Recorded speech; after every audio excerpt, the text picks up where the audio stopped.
Olá, meu amigo corretor, minha amiga corretora.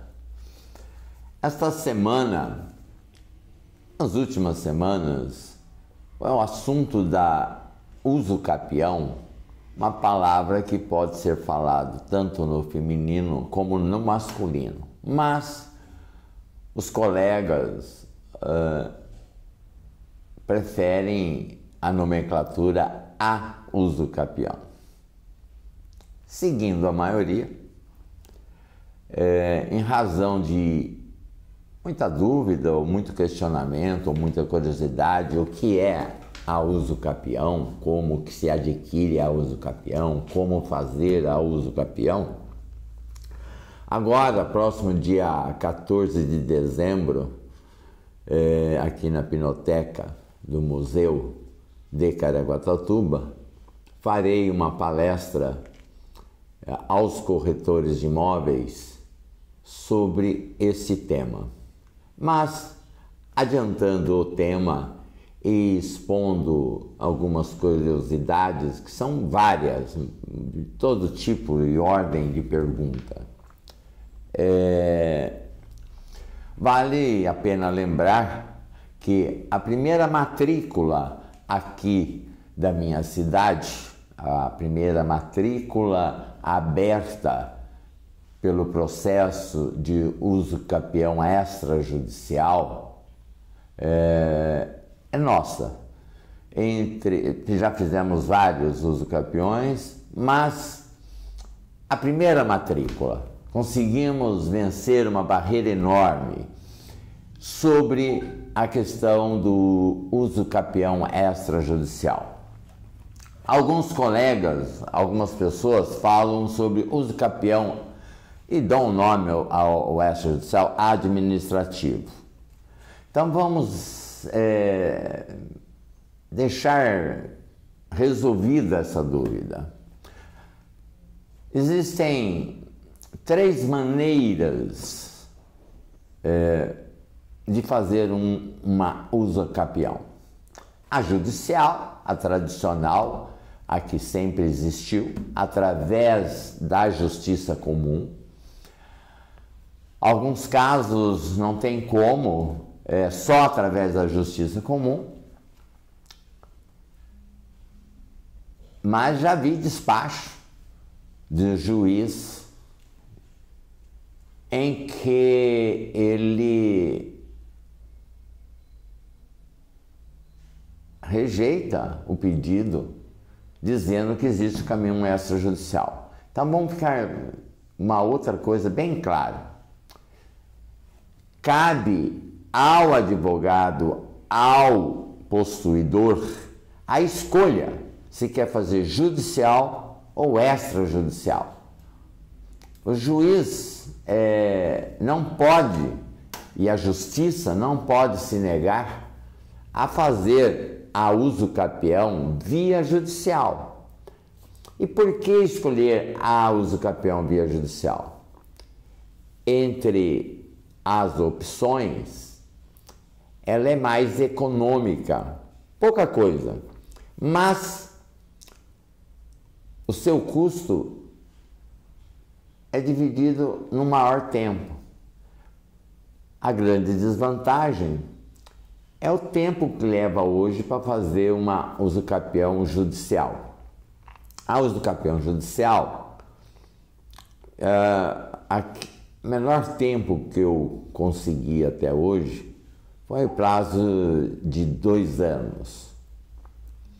Isso porque correu tudo maravilhosamente bem e fizemos de tudo para que fosse uma prioridade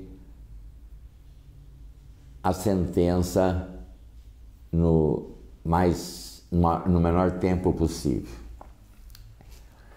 Mas a grande maioria do uso capião judicial é 3, 4, 5 anos.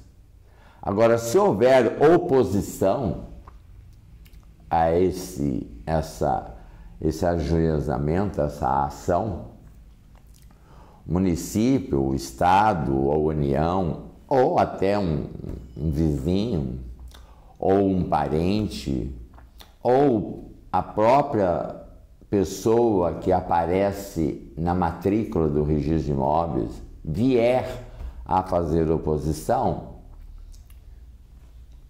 6, 7, 8, 9 anos. O extrajudicial, que é a modalidade mais nova, questão aí de 5 anos que ela está começando a brigar por conta de uma mudança que houve na legislação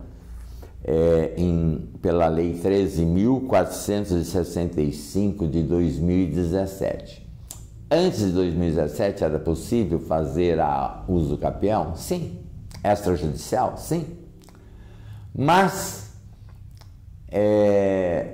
erroneamente, o legislativo, ao promulgar a lei, colocou que a citação dos vizinhos, ou a notificação dos vizinhos, feita através do registro de imóveis, se não houvesse manifestação no prazo de 15 dias, o proprietário vizinho, o possuidor vizinho, não estava concordando. Diferente como está na retificação de imóvel. Quando a gente faz a notificação, passou 15 dias, não se manifestou, é porque concorda com o pedido.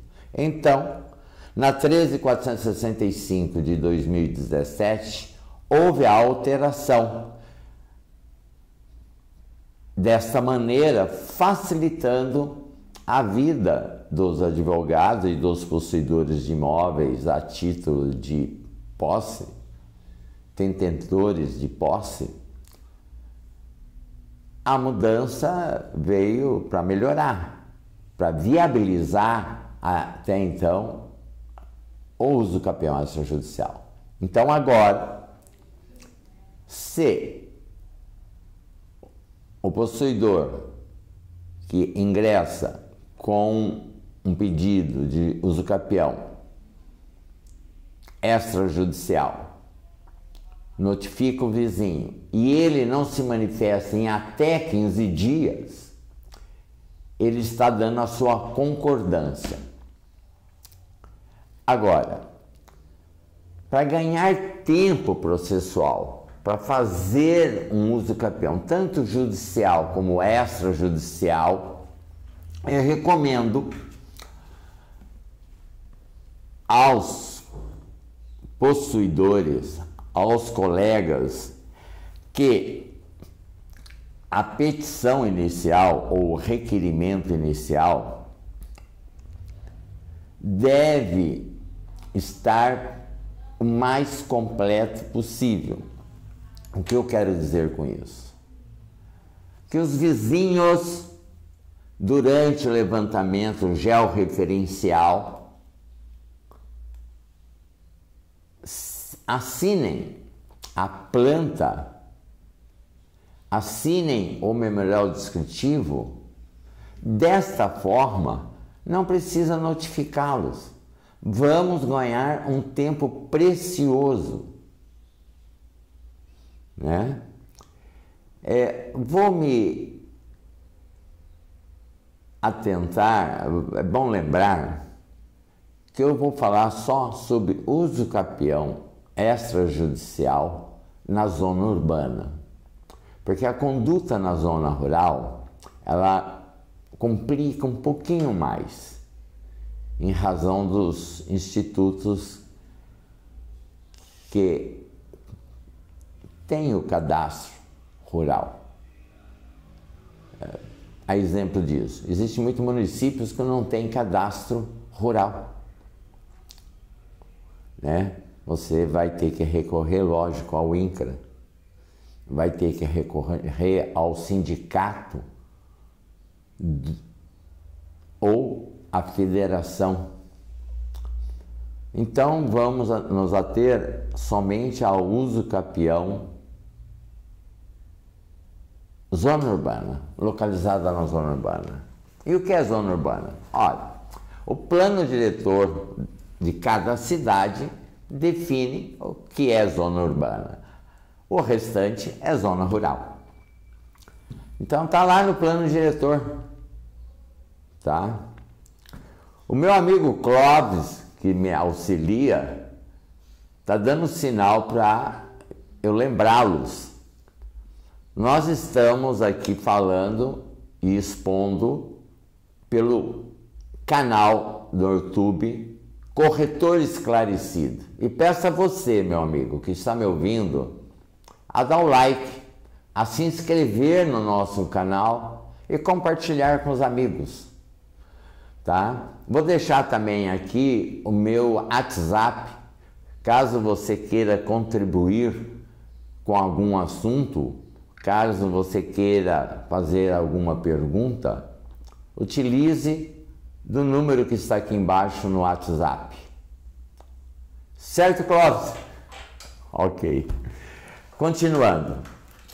Então, nós falamos do uso capião judicial, começamos a falar um pouquinho do extrajudicial e alguns falam também uso capião administrativo para o extrajudicial. Vamos deixar claro que o uso capião administrativo nada tem a ver com o uso capião extrajudicial. O uso capião administrativo é aquele adotado pelo REURB, na mesma lei que eu mencionei para vocês, a 13.465 de 2017, vem tratando sobre o REURB, que é uma regularização fundiária, né? Ela vem auxiliar aquelas áreas maiores que passou a ser um problema social, aonde ela dá ferramenta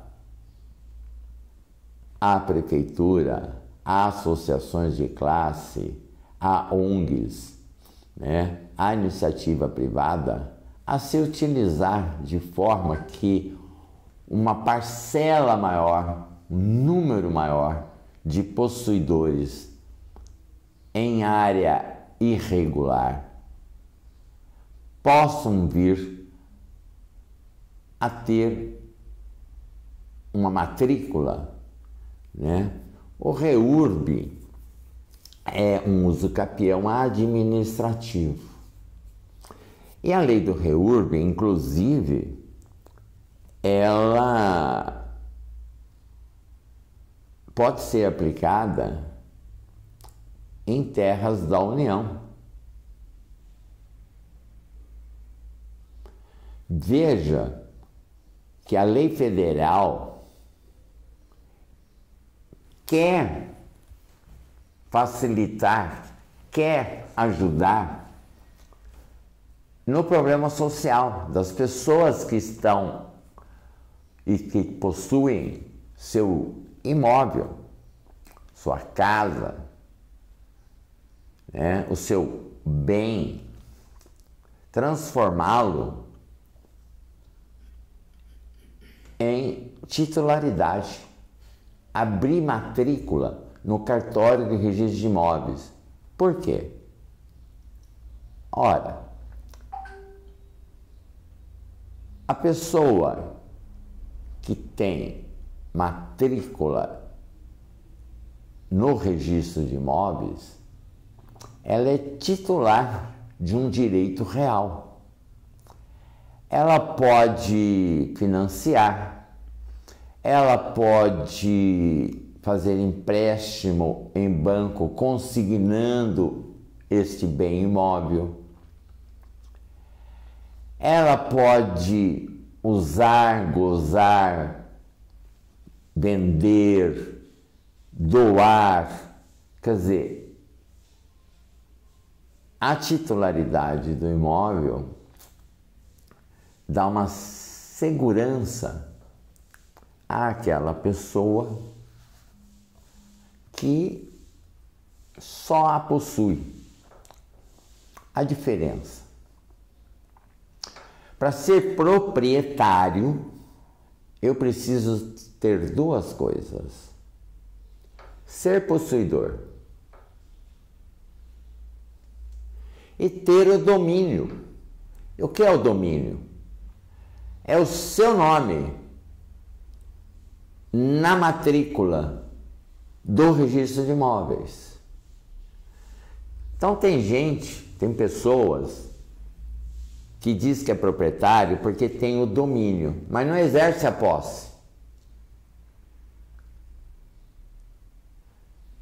Quando ele vai atrás, tem clientes meus que receberam imóvel através de inventário formal de partilha. Depois de 15 anos, resolve levar a registro o seu formal de partilha.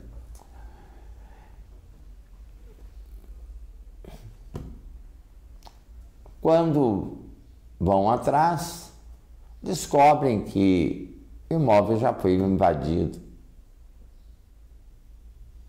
há 5, 10, 15 anos. Acontece com muita frequência isso que eu estou falando. Então a pessoa tem o domínio e não tem a posse. Então quem é proprietário, ele tem que ter o seu nome na matrícula, né? Tem que ter a matrícula registrada no registro de imóveis em seu nome e tem que ter as características de possuidor.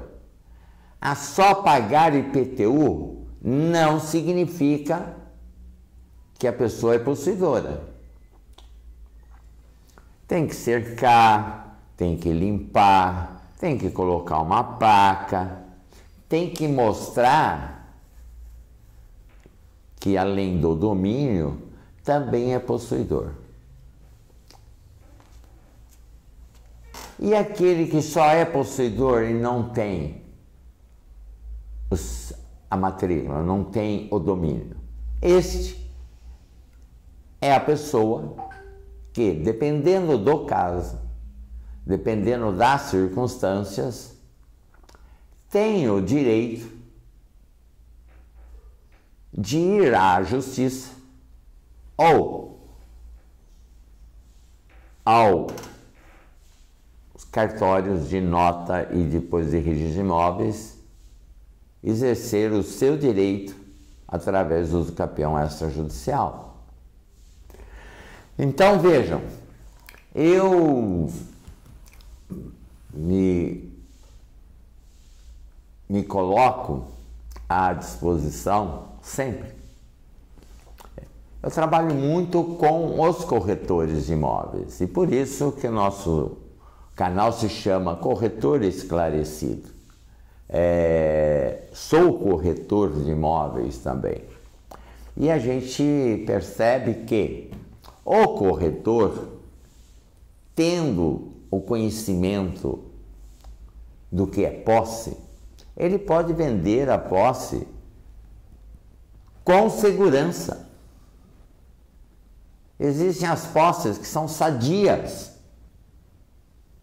A pessoa só não exerceu o seu direito de uso capir.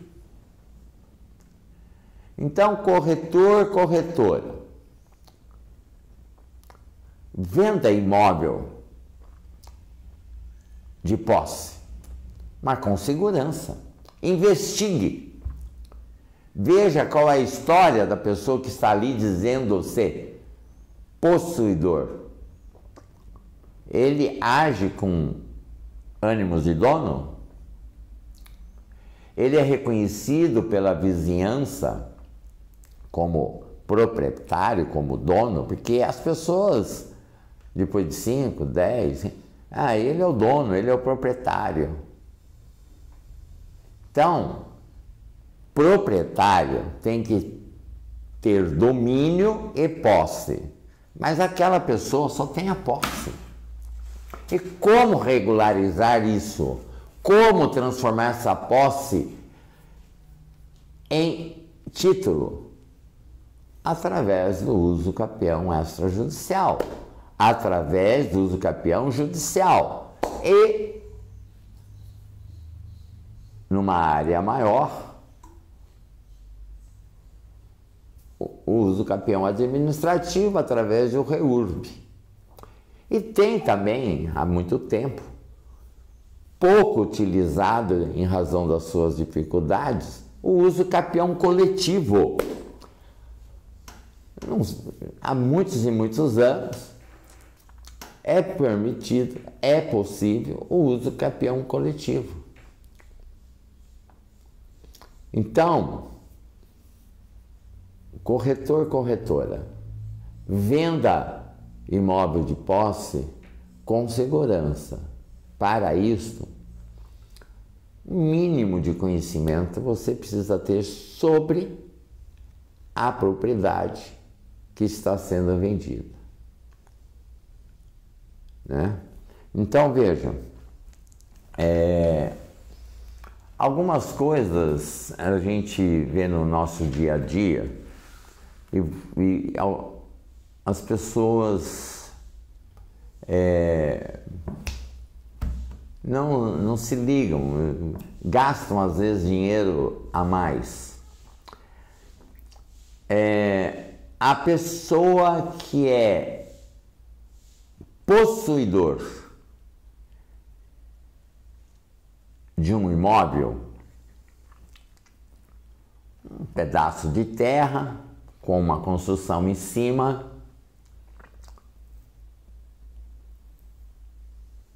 vem a falecer. Entre outros bens, aquele que ele mora, por exemplo, é posse. Vai para o inventário e temos o inventário extrajudicial e o judicial. Evidente que o extrajudicial é muito mais vantajoso do que o judicial. Mas as partes têm que estarem 100% concordando.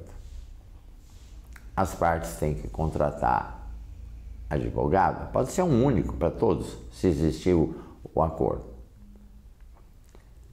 Menor, incapaz,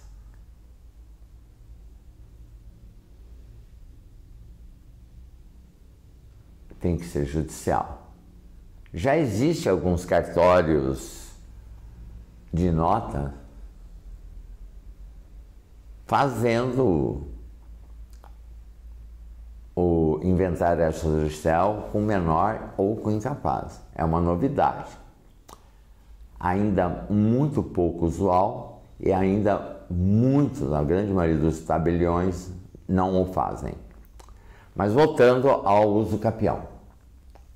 Então vejam, não é necessário fazer inventário de imóvel de posse.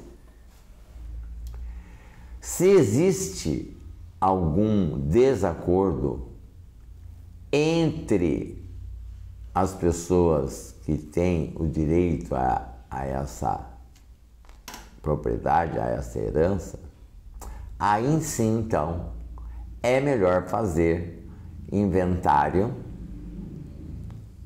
deste imóvel de posse. Mas se houver concordância entre todas as partes, não é necessário fazer